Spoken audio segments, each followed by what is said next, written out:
Okay, in our first problem, we'd like to write the equation of this ellipse, find the length of its major axis, and the coordinates of its foci. So the equation of an ellipse in general is x minus h squared over a squared plus y minus k squared over b squared is equal to 1.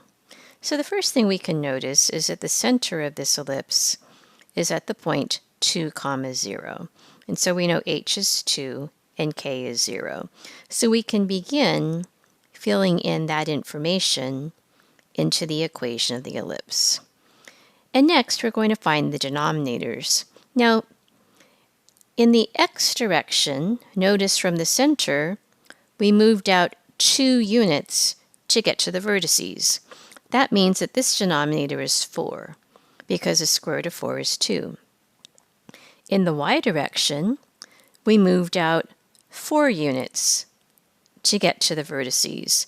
And so that means that this denominator is 16 because the square root of 16 is 4. And so here is the equation of the ellipse.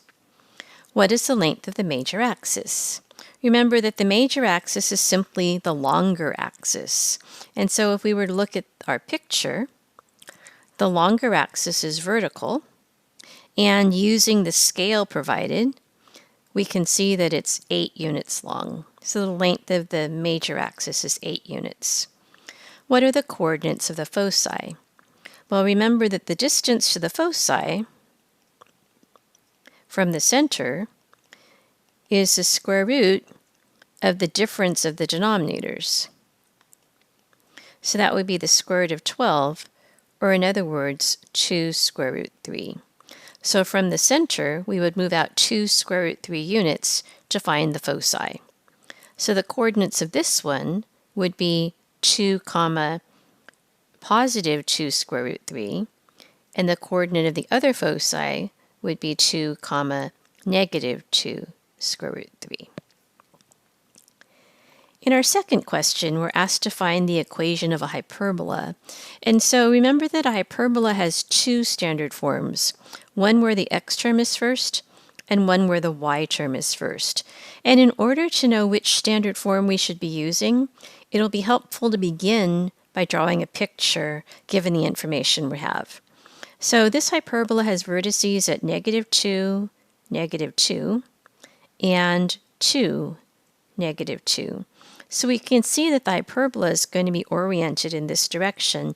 In other words, the x term should be first. So x minus h squared over a squared minus y minus k squared over b squared is equal to 1.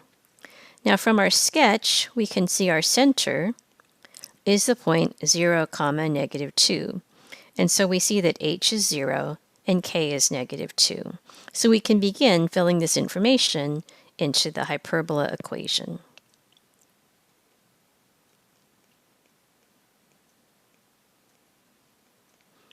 Finally, we have to find the denominators, and fortunately, we were given the slopes of the asymptotes. Now remember that the slopes of the asymptotes are plus or minus b over a. So we have plus or minus 3 over 2. So b would be 3, so this denominator would be b squared, 9. And a would be 2, so this denominator would be 2 squared, or 4. And we can double check that this is consistent with our graph, because if we look here at 4, that means that from the center we would have moved 2 spaces to get to our vertices, and we can see that, yes, that's consistent with the information we had in the problem. And our last problem is about a parabola. Now, because of the orientation of this parabola, I know it's an x equals parabola, so x is equal to a, y minus k squared plus h. And I know that a is positive because of the orientation of the parabola. I can see here the vertex. So the vertex is at the point 3, -3.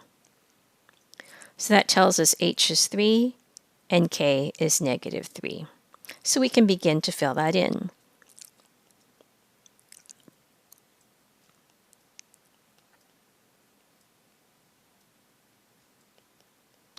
All that remains is to find a.